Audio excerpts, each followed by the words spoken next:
Hello, hello, hello, everyone. This is Tanika Steens. I am the Mindful Coach, and this is Mindful Intentions Nurture and Drive Your Business. Today, I have a guest who is going to share with us her story of grief and overcoming. This might resonate with a lot of you, so brace yourselves as I read this bio, but I'm telling you, it's a beautiful ending. So don't get upset and too teary eyed because we'll have joy in the end. My guest, her name is Hince, and when she was 19, she woke up one morning to find her mother dead in her bathroom. 20 years later, the tears from this trauma were still just under the surface.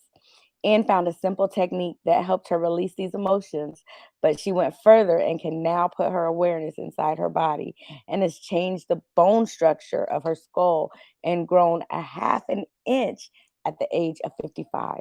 Anne has found that seeking out our truth, what we truly feel, and accepting those feelings is the key to inner peace. And today she's going to share that with us and how we can arrive at that place. And thank you so much for being here today.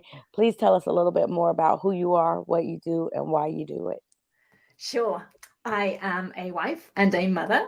I'm from England originally. I live in California now, have done for a long time. So I have a mid-Atlantic accent. And I'm just a regular person. I call myself an author only in that I wrote a book. I call myself a spiritual teacher only in that what I've discovered through my journey, I believe, are spiritual concepts. And I call myself a public speaker because here I am speaking in public. Absolutely. And they all apply. So we thank you for speaking today. So, what began you on your journey? Okay, well, my journey, I guess, started at birth, right? Because that's when we're programmed, that's when we're trained in how we take on life. So I was actually born with my right foot up against my right shin. So I had physical therapy for the first 6 weeks of my life. Then I was handed over into adoption into a family that had just suffered a trauma because they had a 2-year-old adopted boy, and then they adopted another little girl, and they had her for 6 months. And then the birth mother changed her mind, and they could do that at a time. They could change their mind up to 6 months. So they had to hand that little girl back that they had raised for the first 6 months. And then I was the replacement into the family for that little girl. So that, adoption itself is a trauma because you lose everything that you know. But then when you're adopted into a family that doesn't really want to take you in because they're not sure if my birth mother would have done the same thing, there's more trauma involved in that. But my birth mother didn't change her mind. I stayed with them. And then at 6 months, we started traveling the world for my dad's business. So we moved to Barbados first. Then we moved to Sierra Leone in West Africa. And while we were there, we had a house fire. And I was the one who woke up one morning, heard the flames, didn't know what they were, but opened my eyes and found the flames coming in through the wall. So there is another good-sized trauma. And then we moved to Hong Kong. And while we were in Hong Kong, I was sent to boarding school in England. And I was sent to my brother's boarding school, which was a boys' boarding school. So I was the first girl boarder at a boys' boarding school. And I was teased mercilessly for 2 years. So that was not a good thing. And then during my teenage years, my dad already had anger issues. So I was very used to walking on eggshells, being very quiet and trying to be very good. And both my parents became alcoholics during those years. So that was just living in hell. And then when I was 19, I woke up one morning and found my mother dead on the bathroom floor, which was another trauma. But by that point, I had learned how to deal with trauma just by suppressing it. We never talked about emotions or feelings. I had no idea there was any other way of dealing with any of these things. So I just suppressed it all and carried on with life. I moved out to California when I was 21, was a software engineer, got married, had kids. And it wasn't until I was in my late 30s that I had a business altercation with a couple of other mothers. And they thought I had done something wrong, but they were very self-confident, self-assured, authority type women. And they told me, this mother that was so scared on the inside that she'd done something wrong. And my mind just started spinning out of control. It just went over and over what they'd said and what I'd said and what they'd done. And I couldn't sleep for days because I just couldn't get it out of my head. And that's when I realized I don't think this is normal. I don't think other people would react so intensely to something that really wasn't a big deal. And that's when I realized, okay, I think it's a little bit like how I would react when my dad told me I'd done something wrong, because he was my authority figure, and I would react similarly. So that was my little inkling that maybe there was something from childhood that I needed to look at and that was still affecting me now in my late 30s. So that was the start. Wow. Wow. And so when you were able to associate the two, how eye-opening was that, there's something that's still there that I haven't really acknowledged? How did that affect you? It was really eye-opening. The first start of awareness. I just had not been aware of that until that happened. And I think a lot of us has to go through something, right, that stirs things up inside of us and makes us realize that there's more to it than we think. I like what you said about how, is it really, you went to an extreme in that situation to where, why am I this upset about this? And what is that trigger? And we don't really know that, oh, okay, let's look at this. It's a pattern, and it's unhealthy, but we've become used to that pattern. And so that's how we cope and that's how we deal. So when someone maybe addresses it, we tend to think that, yeah, they're wrong because this is normal for me, right? It's Right. normal for you. It's totally normal for us. And we just replay things over and over again. And we just don't realize we're doing it until we start to question it. Yeah. So for me, I was actually lucky because it was in that time frame, sometime after that I went to a doctor's appointment, and he happened to be a holistic physician. I don't remember to this day why I went to see him, but I know it was nothing to do with any emotions or any of my history. It was something else. But he recognized I was more stressed than I should be because I was a stay-at-home mother with 2 young boys, which can itself be stressful, but he recognized I was more stressed than that. And he asked me on a scale of 0 to 10 what my stress level was. And I said 8. And then he asked me why. And it was the question that made me think back and realize, oh, it was from finding my mother 2 decades ago now, because the tears were still just under the surface. I hadn't dealt with them at all. Yeah. So he happened to know this technique called EFT, which is short for emotional freedom technique, or tapping. So he tapped with me about my mother's death for about 15 minutes. And I walked away from that appointment being able to tell the story in my mind without the tears there anymore. And that was the first time I realized that we hold those memories and those emotions physically inside our body, and that we can let them go, which was mind-blowing for me. I just didn't know that before. Yeah. Oftentimes we hold on to those things. It's sort of like a self-punishment, or we guilt or shame ourselves, not realizing that we don't have to hold on to it. And it's funny because I remember my therapist said to me, I was telling him all these things. I do this and I do that, and I took on this, and he was like, well, who told you to? And I looked, I just thought, he said, who said you had to do those things? And I was like, well, don't I have to? And he said, well, who told you had to? And I'm like, wow, it's very eye-opening when you realize that, you're doing so much and you're going through the motions, but you're not really addressing the situation at we're hand. programmed to do it. It's our normal, right? We take it on, or we're told to do it.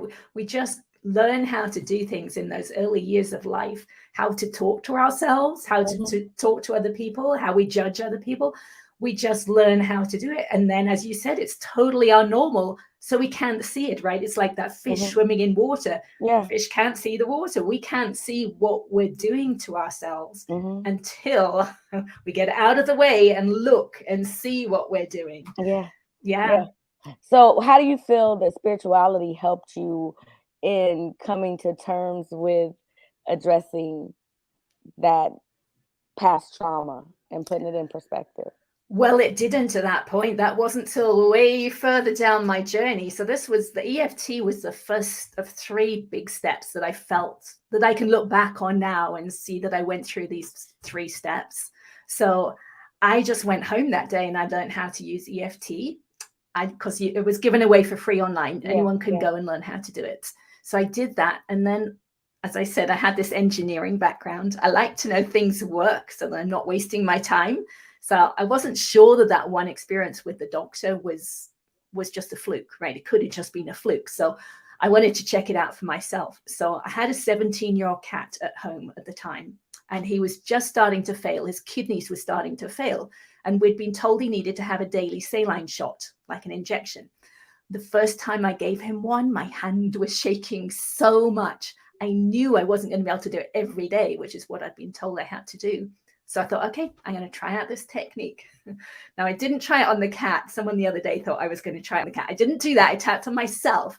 So I tapped about every aspect. I tapped about my hand shaking, about my fear of hurting the cat, and about all the memories I had from all the injections I had had, because I'd had many, because we lived around the world.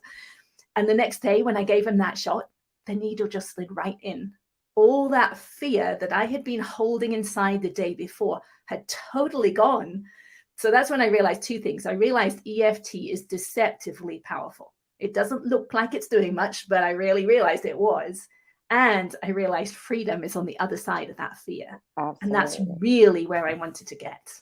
So let me ask you, because when I think of EFT, because I practice it also, but when I think of EFT, it also puts me in the mind of hypnosis on a small scale, because it's sort of like reprogramming and retraining your brain and teaching your brain to think in a different way. And a lot of times people think that it's something that's scary, or you're going underneath, or you're traveling to a different dimension, but it's sort of enlightening because you're freeing yourself of these inhibitions and these fears, and you're just allowing your mind to absorb the things that you're saying now that's in a positive light. Would you say that they are similar to each other, or would you would you correlate the two? EFT has been around for a while now, right? It was developed by Gary Craig, who is also an engineer. He used to be a chemical engineer, and he developed it to release the negative. Because he gave it away and other people have morphed the original EFT, people these days are using it more to try to program in the positive. The power in EFT, and now I know this at a very deep level, the power of EFT is accepting the negative. It's going down the neural pathways, the programming that we have inside of us, and it's releasing whatever's stored in the nervous system around that programming. So I don't actually use it on the positive. The only time I would use it on the positive is to bring up the negative that I haven't yet found. Mm-hmm. But the power, right? The power is really in finding the truth, right? Because if we're wanting, even if we're trying to manifest something, right? If we're wanting a new car, it means that we have a car that we don't like, right? Or there's something missing right now. And that's our truth. Right? Our truth would be, I don't like my car right now, right? It drives me nuts. So whatever it is, my actual truth right now, if I let that go, then there's no resistance anymore to the car, to getting a new car. So it's a subtle difference, but it's the negative that's stored in our bodies. And so I will continue with my story because it became very clear to me that that is the case. So I started using EFT every day. I started noticing when I was becoming emotional, right, which in itself is a task, right? It's not easy to do because we get caught up in our emotions. So to begin with, it would only maybe be once a day, but over time it gets easier to catch yourself. So when I found I was becoming emotional, I would tap and I would bring myself back to peace. And I found that things were improving in my life and I wanted more of that. So I wrote down every emotional memory I could think of from my childhood, like negative beliefs, negative things that happened, just a whole list. It was several sheets of paper. And I tapped through one each night for an hour to an hour and a half each night. And I found I was becoming less reactionary. I was becoming more peaceful inside. Things were shifting around me, right? Because when we're peaceful, that's what we attract from our environment. So it was really nice. And I remember opening my kitchen door one day and actually saying to myself, it feels like I'm living in a different reality, because my mind, which had been so busy and so judgmental and so critical, which I really hated, it was quiet and it was peaceful. And those voices, those words that I had been replaying over and over in my mind, I realized at that point they'd been my dad's, right? I'd been programmed with them in childhood, but I couldn't see that until they were gone, because they were my normal. So I had to get beyond that in order to look back and say, okay, yeah, those were my dad's words and I don't need that anymore. So having them be gone was a very different normal. Right? I had to get used to it. It just felt so different to begin with. Yeah. Yeah. Because you were used to having that. Yeah. Yeah. And again, like I said, it becomes comfortable for you. And, once you let it go, it's like, wow, you don't realize that all this time, and you feel like all this time I wasted, but at the same time, you've learned very valuable lessons because not only is it something you learned a technique to help yourself, but you can help others. So, how did you think that you could help others with what you knew? Well, I didn't at that point. So this is, if you want me to hurry, I can hurry up my story No, because you're fine. this is the end of the first step still. No, go ahead. Just Okay. take as long as you need. Just let us in on it. Whatever you need to do. Just don't mind me. Just keep on talking. Okay. So what I realized EFT is doing, it's opening up the subconscious mind. And as that happens, our awareness expands. So when I started this process, I wasn't aware of even how I felt during the day, but I became aware of how I felt during the day. And then I became at a deeper level, became aware at a deeper level.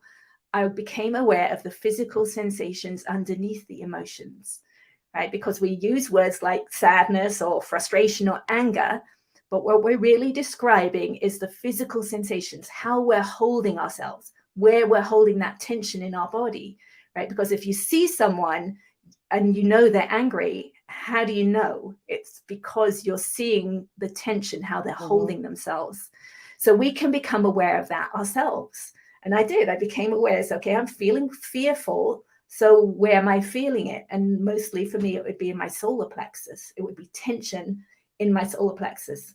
So I was in a group at the time and we were studying A Course in Miracles. And the guy in the group would say every week, you don't have to meditate. It's all about feeling your feelings. So I didn't want to meditate. So that felt good to me. But at the time, I didn't know what my feelings were. And that's when I started my EFT journey. So as the weeks went by and he said this over and over and over again, and I still can't believe I never asked him what he meant. But anyway, I got to the place I thought, okay, I know where my feelings are. How do I feel them? Which sounds such a silly thing to say, right? Because obviously you can feel your feelings. You should be able to, but I couldn't. Those sensations were so used to hiding that I would find them and then I would think something else, or I would move, or I would even take a deep breath, and then I could no longer find it anymore. It would have hidden again. So what I realized I had to do was hold myself like a statue and stop breathing. So I would think a thought that was maybe, or catch myself thinking a thought that was fearful, and then I would notice where that fear was in my solar plexus, and I would stop right there. And I would talk to this sensation in my solar plexus. And I'd say things like, okay, I can feel you right there. I can feel your fear sitting in my solar plexus. I just want to feel you. I just want you to be felt. I want to accept you. I don't want you to hide. I don't want you to disappear. I just want to feel you. And at some point, I'd need to take a deep breath, and I would notice that the fear had shifted slightly. So then I would think the same thought again, feel it again, and let it shift again. And I would do it over and over with the same thought until the attachment had disappeared, until the fear had disappeared, at which point they're just words, right? The thought is just a set of words. It no longer has an emotional attachment to me anymore, at which point those words are free, and I'm free of that attachment. And so again, things started getting better. So I started using this instead of tapping. I would feel my feelings. And now in the evenings, instead of tapping on my childhood, which I'd done, I would lay on the sofa and bring collective traumas to mind, something like 9/11, right? Or the Loma Prieta earthquake that I was in. Just bring those thoughts to mind, feel all the sensations, and allow them to be felt. And they would shift. And then I would do it again and again and again. So this felt like another big step, right, beyond EFT. But I'm doing the same thing, but now at a deeper level of awareness. Now, at some point during this process, I'm lying on the sofa, I'm feeling this fear, and at some point the fear releases, and I can keep my awareness inside my body, which I had never heard of before. I didn't know what I was doing. Actually, it was very strange at the time. And the only way I can kind of explain it is imagine you have a toothache or a stomach ache. You can pinpoint with your mind or with your feeling, you can feel where it's coming from. Yeah. But once the pain has gone, you can't feel that place anymore because there's nothing calling your attention to it. Mhm. I could keep my awareness inside. And so I just started playing with it. Well, I've done it once. Can I do it again? And I found that I could. And then, well, what do I do now? So I started trying to move my awareness around inside, and I found that I could. And I could find tension inside, and I would focus on the tension, hold my awareness on it, kind of like I was talking to that fear, and it would shift. And then I would do it again and again and again, and found that that tension inside would just melt away. So I started doing this. I'd move around my body, I'd find tension, and it feels really good, right? To release tension that's been stuck inside for decades. So eventually got to the place that I could put my awareness inside my head, which took many, many months of working inside my body to be able to get inside my head. And that was incredibly eye-opening for me because the pain in my left cheek was just incredible. And the forces, the tension I could feel that were holding my bones out of alignment were just incredible. And I had had this tension and pain inside of my head for decades, but had no awareness of it, right? But now I've got deep enough in my awareness that it came to light, and I could use the same technique. I just focus on it, it would shift. Focus on it, it would shift. Eventually got to the point that I actually heard and felt something release, and it sounded and felt like old fabric ripping. And I did some research at that point and realized it's adhesions in the connective tissue that were releasing. So I wasn't hurting myself, which was good. And I kept going, and I would get to the point that I could actually feel my skull bones relax inside. Felt like really, really good, deep relaxation. So I actually had some x-rays taken last year, 2021, compared to 2013, and can see that the bones themselves have shifted. The eye sockets have aligned. My jaw was way off to the side. It's still not fully centered, but it's way more than it was. And my neck, which has been bent since I was born, I believe, and my foot was up against my shin, my whole body was twisted, and it's untwisting. So my neck straightened, and I've grown 1/2 inch because of that release of dis-ease or tension deep inside the body. Absolutely. You said a mouthful, but what you said was dis-ease, because that's what it is. It's a dis-ease in our body.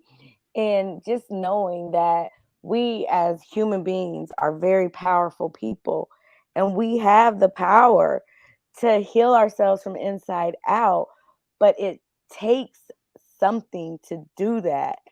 What is that? What is that something that it takes? It takes will. You got to have the will. You got to have the desire to do it. And I really, really wanted to change. So, anyone else out there who really, really wants to change, they can do that. Yeah. And I believe, my whole journey is about expanding awareness, right? So now I'm aware at a deeper level, but I think even those first steps using the EFT, I suspect that even that is changing the physical. It's releasing dis-ease at a deep level. Mm-hmm. We just don't have the awareness to know that. Yeah. And I think a lot of times people are scared to step out of that comfort zone because they say, I've heard so many people and clients that I've worked with that say, oh, I really want this and I want to change. But then it's like, but you're not doing the work, the things that it takes for you to be able to do that. And sometimes, I don't know what it takes for someone to say, okay, I've had enough and I really want to do this, or I can do this. Because I think, like you said, it's the will to be able to do it. And a lot of times people think that something special has to happen, or they have to be connected to something to make them want to change that. But it starts within. Yeah, but we do, you're right. And we get so stuck in our normal. It's so comfortable for us, even if it's traumatic, right? Even if we're in a toxic relationship, it's our normal. And it's kind of scary. It is scary to look at your past. For me, that's why that experience with the cat was so beneficial for me because I could see that the emotions were just stuck energy. And once I released them, that's where the freedom lies. Yeah. And I think our thought process has a lot to do with it because, again, with the tapping with the cat, you were telling yourself that you can do these things, that you're able to inject the cat and you're not going to hurt the cat and that it's going to be okay. But I wasn't. See, that's the positive. I wasn't doing that. I was tapping on, I'm so scared of hurting my cat, right? Accepting the negative. I'm really scared, right? My hand's shaking and I'm really scared of hurting my cat. And then I so hated having injections as a child, right? I was tapping on how much I hate injections, right? So just letting go of the negative, I don't think I did any positive at all. I just let go of the negative, which let go of the fear so that I could do it without the fear there anymore. Right. But I think even in that, with just saying the negative, it turns it around. And I think it reminds me of children with autism that sometimes with their touch and feel and how when they get anxious and sometimes I think tapping would really be good with them as well, because like you said, to overcome that fear, if they say, I'm afraid to be in a crowded room, that would help to release that energy of being in a crowded room. So that makes so much sense. And indeed, the parents of an autistic child, right? They can tap on their own anxiety about their child being in a crowded room, because that in itself would be scary. Because a lot of parents need that support and they don't know where to get it. Right. But also once they change, once they allow that energy to release out of them, they will experience something different with their child. That it sounds kind of woo-woo to say that until you've experienced it and realized that really is the way it happens. Because it's the perception of it too, how you're seeing it and visualizing it differently now.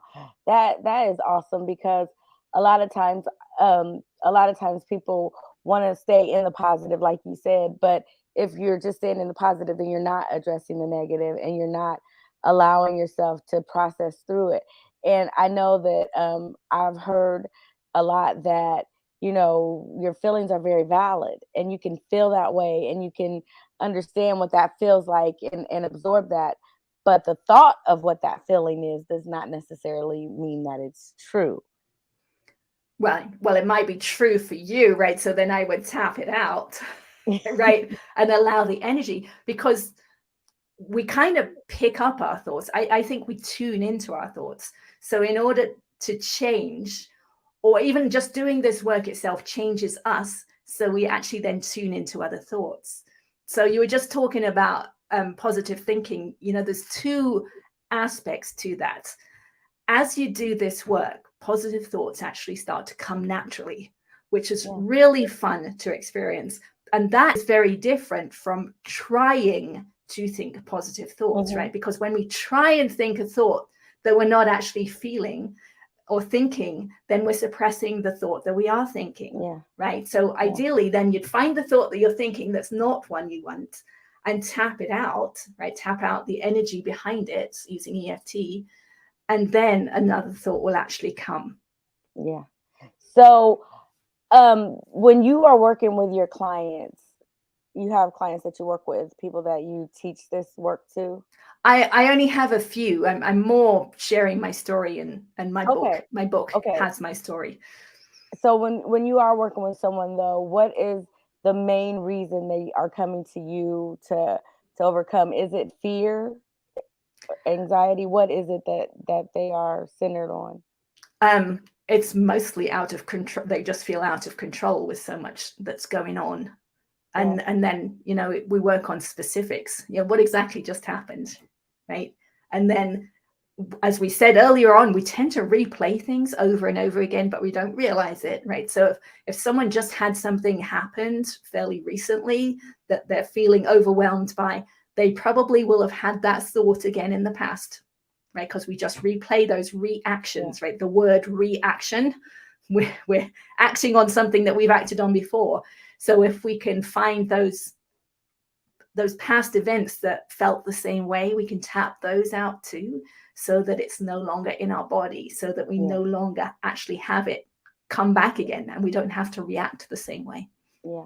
And I know you said that it didn't happen overnight. It took a couple of months before you actually mastered it. And I think sometimes we get caught up with things happening quickly and turning around quickly. What do you say to someone that is looking for a change and want it to happen quickly? What do they need to do for it to be effective? Well, you need to learn the technique, and it's pretty easy to do. I have a demonstration video on my YouTube channel for someone who wants to learn it pretty quickly. And some things can happen very quickly, right? My cat experience, that was like the next day.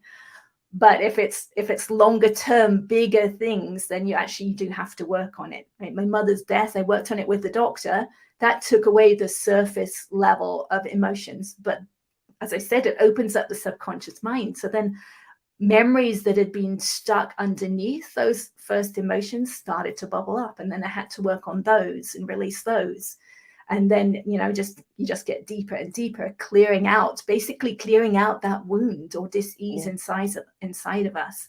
So the timing very much depends on, what you're working on and how much trauma you have.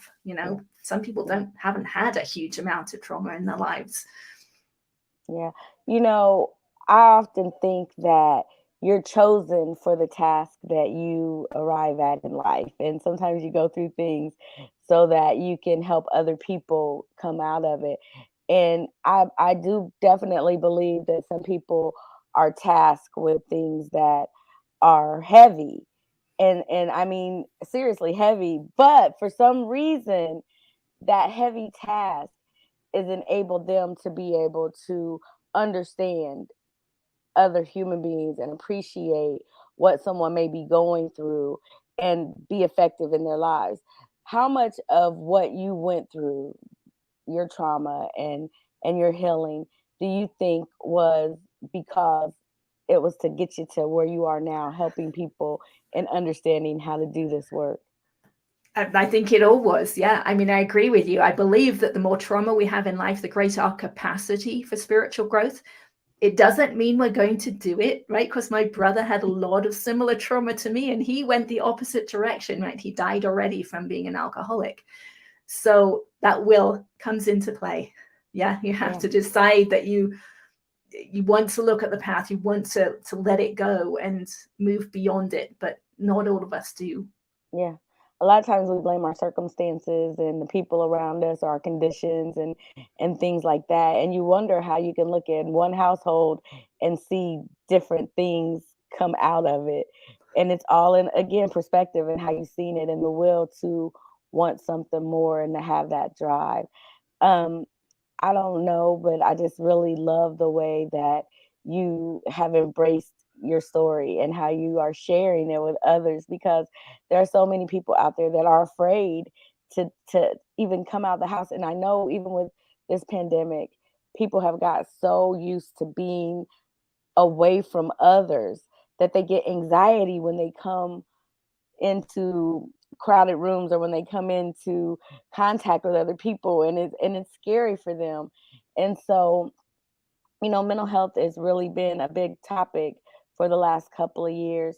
How effective do you think these techniques are with helping to find I don't want to say cure because that's not the right word to say, but to find something to help with stability, I guess, when it comes to mental health?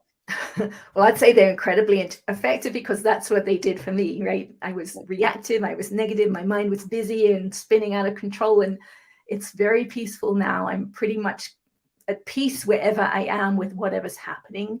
So, absolutely, understanding that emotions are just, I mean, we use that phrase energy in motion. I guess that applies, but it's energy that's stuck inside of the body. And these techniques allow the energy to leave. And once it's gone, it's gone. So it's understanding that really helped me along the way. because I don't have to get attached to it, right? The emotions, that anxiety, it's just stuck energy, and it's stuck physically in the connective tissue of the body. Yeah. So if you can find a way to allow it to leave, so something like tapping with EFT, or just if you already have that deeper awareness, you could just feel those feelings and allow that energy to release, then absolutely it's going to make a difference. I actually had someone that had contacted me a few weeks ago. So she's been doing this. She's been doing the tapping. Now things started kind of a little bit, it opened Pandora's box for her to begin with, but she called last week. So she's been tapping for maybe 5 weeks or so. And she said she's feeling a level of peace and calm inside that she hasn't felt in decades. Yeah. So absolutely, it can make a huge difference in people's lives. Absolutely. Who doesn't want peace?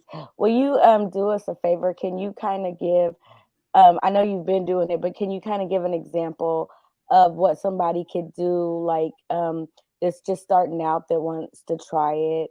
They could just take a few minutes to learn a simple technique in EFT. EFT, sure. So let's do something like, well, I'm feeling anxious. All right. With tapping, you want to be as specific as possible. So if you know why you're anxious, then add those words on to just what we're going to say. So the first thing you do is you tap on the karate chop point on the side of your hand. And that's where you say the opening phrase. So you actually say it 3 times. I'll only say it once just so that we can move a little faster. So even though I'm feeling really anxious right now, that's my truth in this moment. And it's okay that I'm feeling anxious. Okay, so you say that another 2 times. And then we move on to the first point, which is the crown point on the top of the head. And you tap fairly firmly. You don't want to hurt yourself, but you don't want it to be so light it's not doing anything. You're trying to create an interrupt into the nervous system of the body. So I'm feeling anxious. So you just say that as you're tapping. Then you move to the next point, which is the beginning of the eyebrows. I'm feeling anxious. The next point is the bone on the edge of the eye. I'm feeling so anxious right now. The next point is the bone under the eye. I'm feeling anxious. The next point is under the nose on the upper lip. I'm feeling anxious. The next point is on the chin. I'm feeling anxious right now. The next point is the collarbone point. I'm feeling anxious right now. And the last point is under the arm where the bra strap goes across. If you have one, I'm feeling anxious right now. And then you take a deep breath. You let it out. And that's 1 round of EFT. So you would keep going. You would do a round and around and around until the anxiety has left. Or it might be that another thought comes up. Oh, I'm really anxious because of this. And then you would tap on that. Or it might just dissipate. That's the ideal. And your body will give you feedback, right? You will take a deep breath as you're releasing tension, or you will yawn. A lot of people yawn. Some people burp. Some people get really tired. So, don't do this maybe for the first time if you're, about to drive somewhere or something. But your body will give you feedback. And another piece of feedback is how the words sound as they're coming out, right? If you're really feeling anxious, your voice will probably feel really tight to begin with, but it will start to relax as you're releasing that tension. Okay. So there we go. All right. Now, as you're tapping, do you have a number of times that you recommend that it should be done while they're speaking and tapping? How many rounds? Do you mean how many rounds? Like when they're tapping. Oh, like 5 to 7 taps at each point, something like that. Yeah. Some people will do it slightly differently, and they will actually tap on one point continuously until there is a shift. So until they yawn or until they take a deep breath, and then they know that particular point has released some tension. So that's sort of like a point of contact. Yeah. All right. That is amazing. And so how do you feel that this has changed your life from when you found your mom at 19 years old to now? What's the difference between those 2 people? That's huge. So I wouldn't be here if I hadn't done this work. That's for sure. Right? I wouldn't have the confidence. One of the fun things from looking at the x-rays, not the x-rays from the front, but one's, I have them in a video, one's from the side. You can see that that person in 2013 was not a self-confident person, right? Just from the stance of that skull in the x-ray.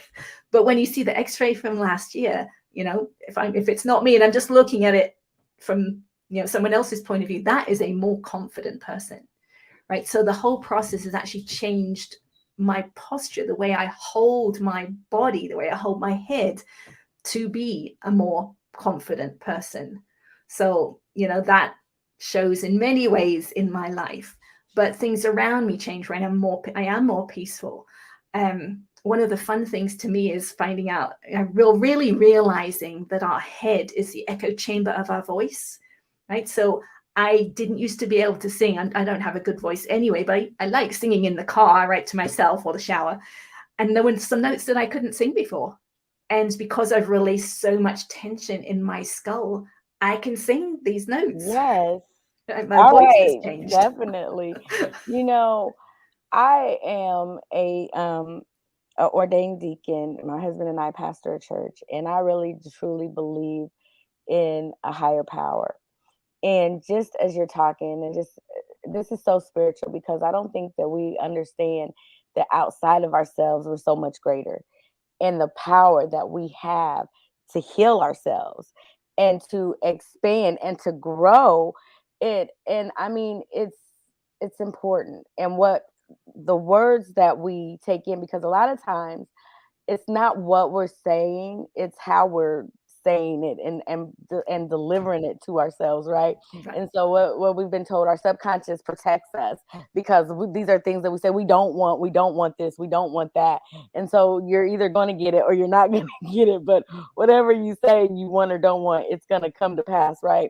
And so just being able to retrain your thoughts by accepting those feelings and acknowledging those feelings and saying it's okay that I don't feel good about this. I don't have to pretend that I feel good. When someone says, "How are you?" I'm great. No, I'm not great. And I know people don't want to hear all your problems, but you know what? Today's just not a good day, and that's okay, you know? Right. Allowing it, whatever's happening, to be okay. And it doesn't mean, like, if I'm feeling angry, it doesn't mean I become angry and push that anger out onto someone else. It just means that I feel the anger and Yeah. I allow it to be felt, and then it will dissipate. And then I Yeah. don't have to be angry anymore.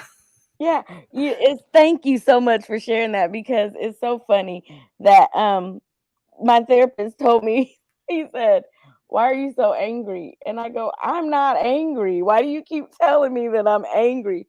Well, that was normal to me. But then I started realizing, oh, you know what? You might be a little out of control. Take it down a notch. You don't have to get all, like you said, you're just blowing up so quickly, and and I'm like, is that anger? Why? Where is that coming from?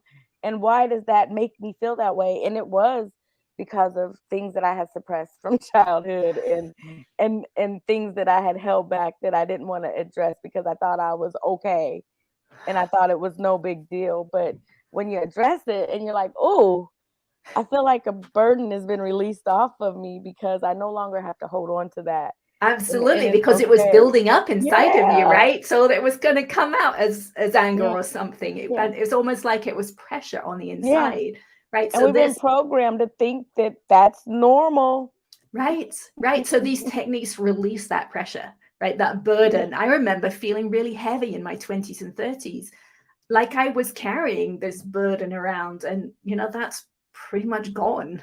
I feel lighter, right? It's easier to laugh at this point, right? And I remember times when it's like, I'm not sure if I want to laugh. Yeah.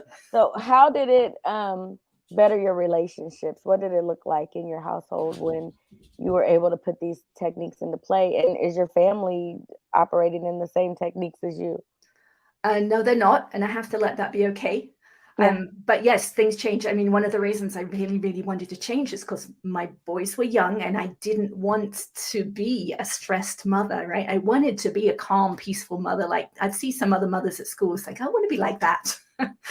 And so I that's another reason I was determined to change. I didn't want to program them with what I was holding still inside of me. So yes, things changed, things got more peaceful at home, I was definitely less controlling, which was something that I kind of like felt like I needed to do, right? Because that was from my childhood. So recognizing that and letting it go, it just frees other people up to be who they really are. Yeah. Absolutely. I used to say that. I used to say, I hold my family hostage and I gotta stop this. And it's that whole thinking you have to have control where you're gonna lose some kind of, and truthfully, you're the one that needs to get yourself into control. And using these techniques is very beneficial, learning to breathe, learning to just hone in on saying that I am feeling anxiety right now. I don't like the way that I'm feeling right now, and that's okay. Tapping into that energy and allowing yourself to be freed of it. Thank Yeah. you so much. And what else is it that you would like to leave with our audience or that you would like to share before we jump off of here? Okay. I love leaving people with the idea that they have more control over what's happening in their life than they think they do. Right? We're all so divided. There are so many issues that people have really strong feelings about that aren't necessarily in their household, right? But they're out in society. So we might be watching the news and hearing a politician that we don't like, right? And we're feeling those emotions around it. Well, when we're doing that, when we're feeling those emotions, we're actually affecting ourselves right now, and we're affecting our future, because that's the signal we're emitting and we're attracting it back. So if we use these techniques, even when we're frustrated with a politician or some country or something outside of ourselves, if we take responsibility for that and tap it out and bring ourselves back to peace, then we're creating peace in our household and in society as a whole. So we can really affect the world, I believe, by doing this kind of work. Absolutely. And if we remember, it's not about changing others, it starts with ourselves. And when you start to change inside, it's going to flow outwardly and then it'll go and resonate with others. And it's not the fact that things around you are changing, but if you change, things around you will look differently to you and you will see it differently. You'll interact differently. You won't react in a harmful way to yourself or to others. And thank you so much for sharing. Please tell us, I've got it on the screen, but tell us how to get your book and what are ways that people can get a hold of you. Sure. Yes. My book, A Pathway to Insight, details my story, the different steps, so someone else can do the same thing. And it's available on Amazon, or you can ask your local bookstore to order it.